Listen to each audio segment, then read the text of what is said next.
And we are live. Welcome, mystery and thriller fans. I'm your on-air host, Sara DiVello, and I am so excited to welcome the amazing Amy Impellizzeri joining us live from Philadelphia, from this Philly girl, extra excited for the home team, to give us the inside scoop on her brand new red hot book, In Her Defense. Amy's a former lawyer, and we're going to hear all about that. Amy, welcome to Mystery and Thriller Mavens in the special pre-launch event. Tell us about this book. Oh, Sara, thank you so much for having me. So I am super excited I brought my own copy. I'm super excited about this book. It is, even though I was a former litigator, it is my first legal drama. So 10 years after leaving the law, I am circling back to my roots. And so it's my first legal drama. It's the first in a series called the River's Edge Law Club series. It is set in a fictional town called River's Edge, New York, which has all the trappings of a small town, but don't be fooled. It's really just impersonating a small town. It's a place small enough where everyone should know each other's secrets, but they really don't. And at the center of this town is something called the River's Edge Law Club, which is something I made up, but it's sort of the physical manifestation of the good old boys club that is so rampant in the law. And I may know a little bit about that. And it's the place, the River's Edge Law Club is the place where deals are made and backdoor politicking happens, and cases get tried outside of the courtroom. So in River's Edge, in this particular book, this is book one of the series, and it features two really fun women to write. I hope they're as fun to read. Ingrid Delorio and Opal Rowan. Ingrid is a former lawyer, and now in the book, a nationally recognized podcast host who has left the law, but she, in the beginning of the book, her husband ends up dead, and the prime suspect in his apparent murder is his former mistress, who is also a former friend of Ingrid's, Opal Rowan. And Opal calls Ingrid from the police station and says, "It's just like the movies. I get one call, and I'm calling you, and I'm calling in a favor." And we don't know what the favor is, but as the story unfolds, Ingrid's past as a stripper and a person who was tied up with some bad people comes to light. And it's something that Ingrid knew about, and it's something that we kind of find out what the story is between Ingrid and Opal. And Ingrid's trial of this case, she really takes on with some bullheadedness. She really resolves that she's going to do anything she can to win this case, anything except tell the truth. So that's the story. Ooh, well, we're talking mistresses, we're talking marriage, we're talking murder, we're talking mayhem, we're talking all the good stuff right here. And you hooked us good, Amy Impellizzeri. So we're going to get right into it. But first, I just want to welcome everybody. We're streaming live, as always, to 6 different destinations across Facebook and YouTube. So no matter where you're watching from, you're in the right place. This is the right time. You know how it works. We're here for Mystery Monday, because, you know, Mondays can be murder. So every Monday, I give you my hand-picked featured authors, and you get to ask them anything. So ask this real world lawyer turned writer about legal thrillers, Amy, about In Her Defense. Ask her about that boys club. Who else has intrigued me? Ask her about the fictional town of River's Edge. We got a lot of juice to squeeze. So I'm going to kick off with this fabulous review from oh my gosh, there's so many good ones, but I'm going to kick off with Kate Moretti, who's been on the show twice, and she raves courtroom dramatics, corrupt judges, blackmailing and backstabbing lawyers, and the legal cat and mouse between a lawyer and her own client. And in an affair between a lawyer's husband and the client, a soon to be demolished strip club and a string of murders.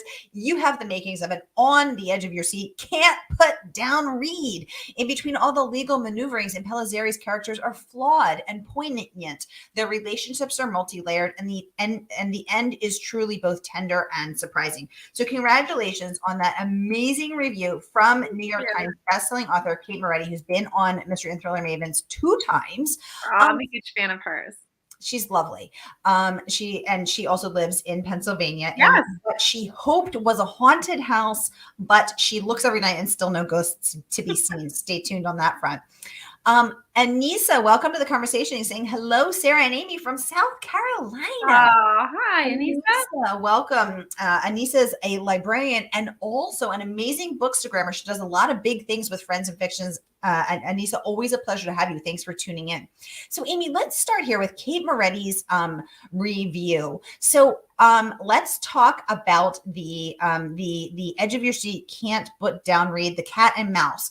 How did you craft this complex story with all of these, chasing dynamics, these tension ratcheting up dynamics? Are you a plotter? Are you a pantser? How did it come to you? Tell us all the things. So, that's funny is that I started out my career as a pantser, and then, eventually start to realize that you're not gonna be able to write many books that way. So I started with unless you're Hank Philby Ryan, and says that she sits down at her computer every day and just figures out what the characters are going to do next. But she's brilliant, and I need more than that. So I need more guidance than that. So I started doing more of a hybrid.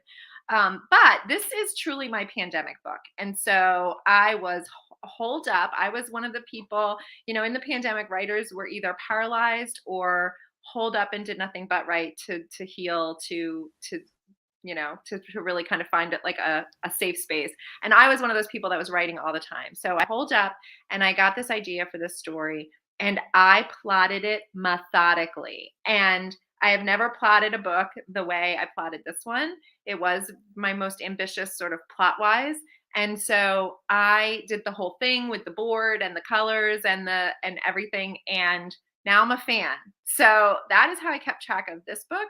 I'm not wishing for another pandemic that will lend itself to those circumstances. I've just learned a lesson, and I think this is how I'm going to be. I've got book 2 just about finalized, and I've been writing it the same way in the series. So I feel like this is the way I'm going to write going forward now. Ooh, interesting. And Nisa saying Hank is a queen. Hank is a queen, finding time to write a book a year, win 37 Emmys, blurb, provide all these amazing blurbs, support other members of the community, speak and teach. I mean, she is a queen. What an incredible human being. Yeah. Andrea Chapman Johnson, welcome to the conversation. She says, this sounds like quite an adventure between Opal and Ingrid. She'd like to know, are any of the characters based on actual people from your law days, Amy? So, no comment. No, just kidding. Yeah, I mean, there are lots. Yeah, there are lots of combinations of people in these characters. I mean, one thing that I just kept thinking about as I was coming up with this story about this idea of the River's Edge Law Club, which is so intriguing to me. It's based so much on a lot of different experiences that I had practicing. I practiced in Manhattan for over a decade for a big law firm, for one of the biggest law firms in the country. But we worked on nationwide litigation, and I would travel across the country, and we would take a little team of lawyers, not so little, and we would set up like our own law offices in small towns across the country, and we would try cases. And in some areas, when we moved in, we became the biggest law office in town. We would rent real estate, and we would set up. And I would leave with an open-ended plane ticket, not knowing when I was going to come home. Yeah, and so we would try these cases, and so we'd be in these like little towns that had their own lawyers, and they were sort of like, who are these big New York City lawyers moving in, right? And they weren't always thrilled with us.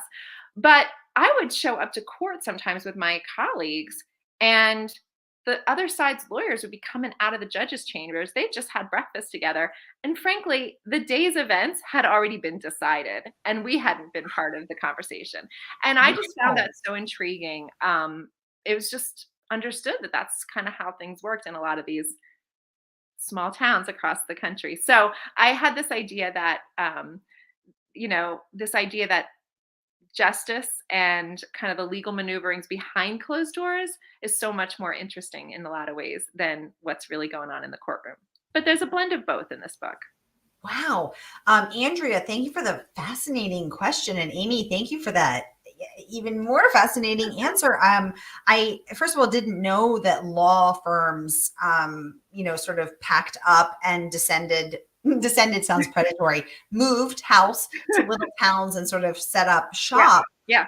And I maybe I live under a rock and I'm just a naive Betty over here, but I had no idea that lawyers could have breakfast with judges. I mean, I don't understand. How could this pass? How could pass muster? How could this be okay? I mean, DiVello's confused. Yeah. Well, I remember I was also similarly naive and similarly confused. And I remember the first time I traveled for a case, and we were on trial for weeks.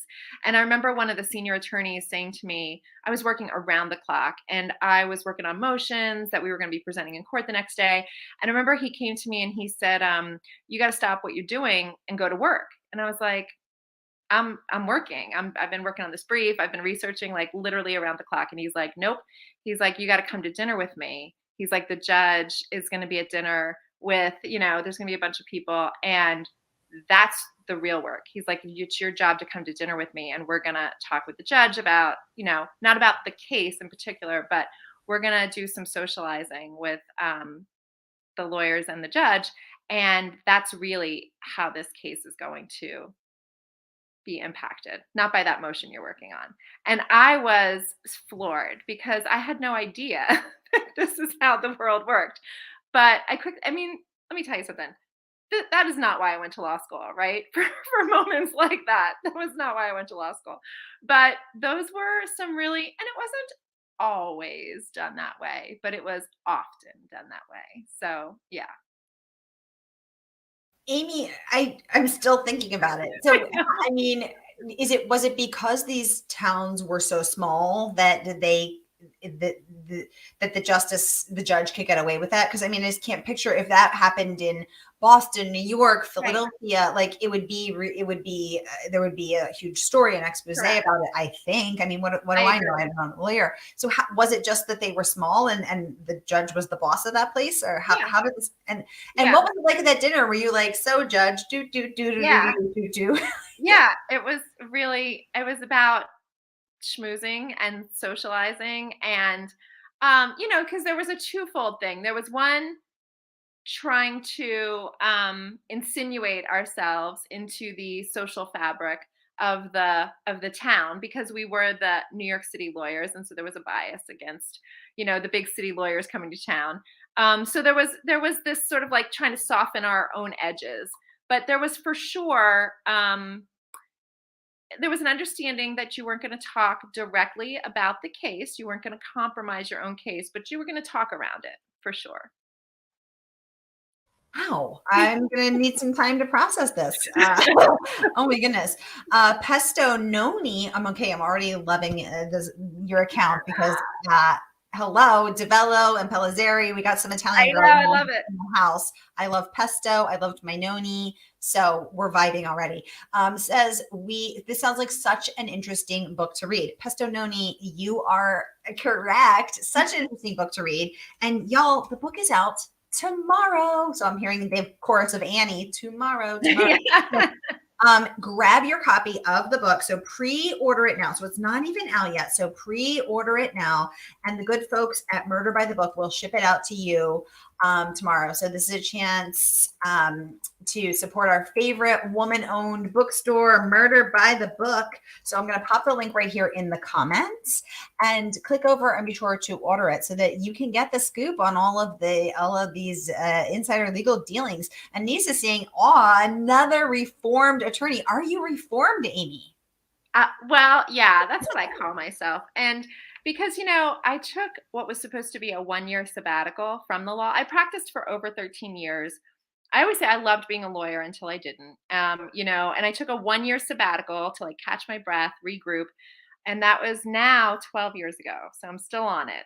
But in the early years when I turned my 1-year sabbatical into a 3-year leave of absence. And then I didn't leave the law to write books. I really did leave to catch my breath. But after I left, I reconnected with my first love, which was writing. I had always been a writer, but I had put it away to practice law, creative writing. And so I rediscovered my love for writing, and I was doing other work. I was working for a startup company. And then eventually I got 2 book contracts one for a nonfiction book called Lawyer Interrupted. The American Bar Association asked me to write a book about leaving the law, not my own story, but like a synthesis of research and interviews with other lawyers, reformed lawyers who had left to do other things. It's about the versatility of the law degree. And then I also got a book contract around the same time for my first novel, which was Lemongrass Hope, which was about, probably not surprisingly, a woman who was at a crossroads in her life and kind of reimagining what would have happened had she made different choices along the way, right? And so then I embarked on my writing career. And so in those early years, when people would ask me, do you miss the law? Will you go back? I hedged. I knew in my head I probably wasn't going back, but I hedged more and more. But now, 12 years out, I'm not going back to practicing law. Let's be honest, you're not going back. Oh No, my God. and I think that now being confident enough about that and being far enough away from that allowed me to sort of go back and revisit that time and really cull it for stories. And so now I'm ready to really merge those two worlds and write legal drama. And I'm excited about this new lane. Yay. Debbie, hi, first of all, and welcome to the conversation. Always a pleasure to have your name pop up. I recognize you from the Mystery and Thriller Mavens group and from sitting in on so many events, tuning into so many events. So thank you for joining us here today. Always a pleasure to have you. Debbie is clearly still processing, as am I. I'm still thinking about it, Amy. So does this, I mean, if you have these backdoor dealings, both in River's Edge in the law club, based on your real life experience of seeing the opposing lawyers come out of the judge's chambers with his or her honor, having just had breakfast together. Debbie, speaking for all of us, doesn't that mean justice isn't being served? So I don't mean to imply that this is the way it always is, but this certainly happens. And so, River's Edge is meant to be sort of a little bit of a cautionary tale for all of us. When we give too much power to certain people, when we give too much power to lawyers and judges, when we give too much power to people who are not actually motivated in the right way. And in River's Edge Law Club, you'll sort of find out what people's motivations are. They're not, they have reasons for their transgressions, shall we say. And so when we overlook, bad deeds, when we give power to people who haven't necessarily earned it, and when we turn our back on things that look suspicious. There's a character in this book who discovers some things, and she has reasons for wanting to not blow the lid off it, and she kind of feels badly about that, but we see sort of the ripple effect of what happens when she does that. So this is not to say that justice is never served correctly. It's not to say that the law is not often a very noble profession, and lawyers and judges are often very noble people. And I've met incredible lawyers and judges for sure. However, this is just to shine a spotlight to say this definitely exists and this definitely happens. Is it preventable? Yeah. We have to keep our eyes open, and we have to not give power to people who haven't earned it. I feel like this is so relevant right now, timely and unfortunately timeless. I'm thinking through a lot of these issues as I'm watching the news. So fascinating stuff here, Amy. Anissa would like to know, what was the biggest hurdle for you in writing this book? Great question, Anissa. Yeah, that's a good question, because so I will tell you, at the core of this book are two women, and it's about a trial, and it's about a pretty high profile in this small town, high profile murder case, and the dealings of that. But also at its core, it's about two women who are two mothers of young boys who were friends, and something went wrong between these two women. And what is it? And I got to be honest with you, for me, exploring like the breakup of female friends is, to me, like so heart-wrenching. And I've had that happen in my life. And so really like kind of separating myself from the emotion of like really kind of diving into making sure it was believable and authentic, but also like not trying to impose my own friend breakup stories into this story. That was I had to really kind of distance myself. I will tell you, there's the woman, Opal, the woman who's on trial. there's a little bit of a real life inspiration for her, and I'll share that with you. She so I had a friend who I when we first moved to town, we moved from New York to Pennsylvania, and when we first moved to town, my kids were really little. They're teenagers now, but I had one. My middle son was a preschooler. I enrolled him in a local preschool. I knew no one. But he came home and started talking about this boy in his class that he became fast friends with. And I'll call him Robert for these purposes. And so he was always talking about Robert. I couldn't wait to meet Robert. I went to a conference at school. I met Robert's mom. She and I became fast friends. I was like, she had heard about me. I'd heard about her. We became really good friends. We spent a lot of time with our boys. She spent a lot of time at my kitchen island having coffee and chatting. And one day she told me, she said, I have something I need to tell you. I really wanted to share something with you. I don't really share this with other people at school because some people know already and they kind of stay away from us. But I feel like I can trust you and I want to share this with you. And it turned out that her husband was the manager of a pretty well-known strip club in the county, and she worked there sometimes too. And was already friends with her. We had a relationship. I didn't know what she and her husband did, and I just had a relationship with her completely independent of this revelation. And so as she's telling me this, I'm thinking in my brain, well, this doesn't matter. We have this friendship, and I'm like hugging her and I'm like, I'm so grateful that you shared this with me. But there was a shift. And we couldn't really find our way back to the friendship that we had that we had really. And we lost touch. I wouldn't even know where she is now. She's not even in town anymore. They had traveled a lot her husband kind of managed a lot of these establishments, and they had traveled a lot, and they probably are long gone. I haven't seen her in a long time, but I was often bothered by by the way I let the friendship go, and I was ashamed. And I sort of thought, I had this idea as I was writing this story that it was a little bit of a love letter to her and a little bit of my attempt to kind of rewrite a different ending for her. So it's not her story at all, but that was, so sort of separating, but also kind of incorporating those real emotions into her character were both hard, but also very, very rewarding for me. This is fascinating. It's interesting because I have talked about this this topic of female friendships and why they break apart sometimes, and how very heartbreaking that can be. I have had two that I can think of, major friendships end, and it is still confounding and painful, and I still don't fully understand what happened. And I think it doesn't really get a lot of airtime because when we say breakup, we think more of a romantic breakup, but actually a friendship breakup can be just as painful. So I'm intrigued that you're addressing this in this book, and to hear the story behind that as well. I would love to see you hunt her down on Facebook and send her a copy and say, this is a love letter to you. And I'm sorry I didn't fight harder for us. I mean, that would be so interesting to see that.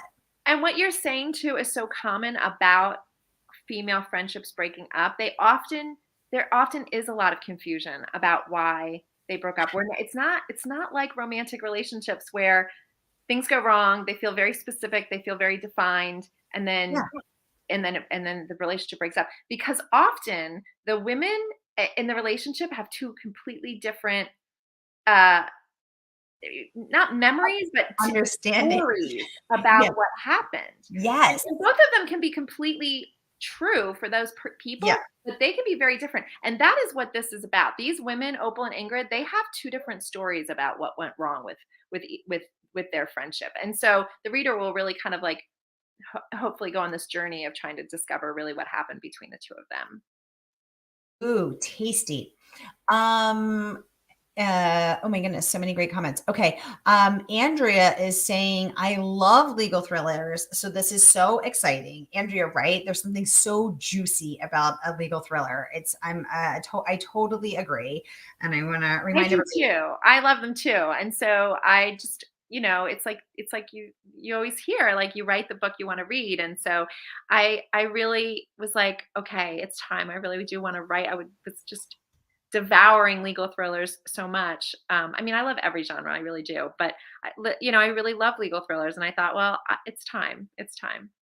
Exactly. It is time. It is time. Ooh, someone watching from a private Facebook group staying very mysterious and on brand, saying, my hubs has been a lawyer for 30 years. Amy, you give me hope for his return to the arts. Visual artist and writer. Thumbs up. Yay. Let me tell you, I have another nonfiction book coming out later this year called How to you. Leave the Law. So look for that for Ooh. your husband. Because, and here's the thing that I found so interesting after I left the law. I used Mm. to think that they were diametrically opposed, right? You were either a lawyer or creative. I used to work when I worked in New York City, my law firm was housed in the Condé Nast building, which is the Oh, building that houses like the Vogue offices, yeah. literally, I can remember every single morning going into work, going into my office building, and the Vogue offices were on the one side and the law offices were on the other side. And you would watch the seas part, and you would see all the lawyers in their navy blue suits going one direction and all the beautiful people going in the other direction.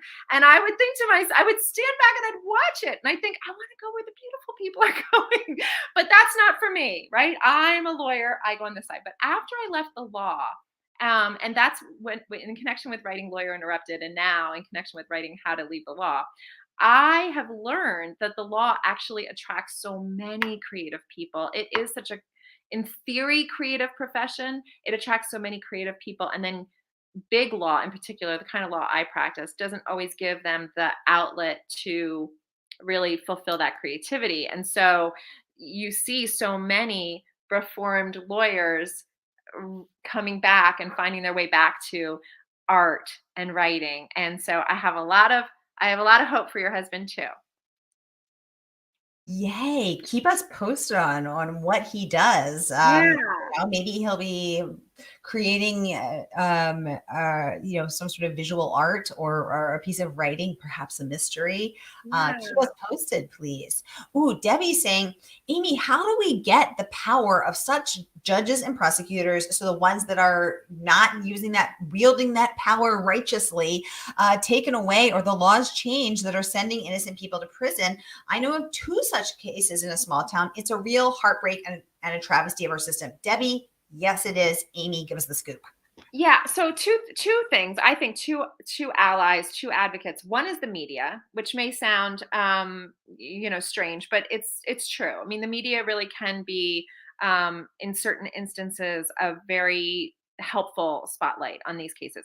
And there are advocacy groups, there are legal advocacy groups, like Legal Aid and other organizations in every town, in every state, in every place, who work really hard to root out these kinds of injustices, these kinds of travesties. And they are populated by people who are doing it, out of love. They are woefully underfunded. And so we can help support those kinds of organizations so that they can kind of root out these problems. Absolutely. I think those are two really viable allies. Debbie, thank you for the great question, and Amy, thank you for those direct, actionable items that we can do, because I think there's also this feeling of powerlessness. Yeah. It's like, oh well, who am I? I'm just Sara. You're just Amy. Debbie's just Debbie. What could we possibly do? We're not, Kim Kardashian with her 46 million or whatever it is, probably 460 million followers, getting wrongfully convicted. She can send a tweet, and next thing you know, she's got she's in a limo to the White House getting someone who's been wrongfully convicted freed. I wish I had that power and platform. Yeah. Sadly, I do not. So it does feel like, what can we do? What can one person do? So having those specific actionable things that we can take, you can go here, you can donate here, you can speak up. That's really helpful and empowering. Thank you. Yeah. It's Asha Humans. Yay. Hi, Asha. With the lawyer husband. So Asha's staying very mysterious today, very on brand. But she's saying, Happy Humans, my friend Asha, and your fellow tall poppy writer. Hi, Asha. Thanks for I being love here. Asha. I She's know. so wonderful. Yeah, Asha, thank you for joining us. Debbie is saying, thank you for the answer, Amy. Absolutely, absolutely. We have 1 minute left, y'all. 1 minute left. If you have any questions for Amy, let us know. Otherwise, I am going to put the link right now. Pre-order today, y'all. Here is the link. And Amy, tell us about you're gonna do a giveaway for us today. Tell us about that. Yes, absolutely. We'll keep it open through tomorrow, Pub Day, and we'll pick one winner to receive a signed copy of In Her Defense. And I should mention that when you get your copy of In Her Defense, there is in the back of the book a preview chapter of the second book in the series, which is called Bar None. And each of these books in the series will feature a different set of characters. Basically, the characters in book 1 will hand the story off to book 2, the characters in book 2, and so on. So you'll get a whole new trial, a whole new set of characters, but you may see some familiar faces as the series goes on. Ooh, so to enter the giveaway, just comment that you're excited to read this book. Drop a comment so we know you were here. And again, if you're watching later, you still get to enter. So tomorrow is Amy's Pub Day. This giveaway will be open until midnight Eastern time on Tuesday, May 3rd. And just let us know why you're excited to read this book. Let us know that you're here, and Amy will pick a lucky winner to get a copy of the book. Yay! Thank you. All right, everybody, thank you so much for joining us to get the scoop on In Her Defense, coming out tomorrow by Amy Impellizzeri. And thank you, Amy, for giving us the inside scoop on In Her Defense. So excited to read and to give away, everybody. Yay. And I will see y'all back here tonight at 7 p.m. with Allison Brennan and 8 p.m. with debut author Karen Wynn. Stay tuned, y'all. I'll see you then. Have a great day. Thank you.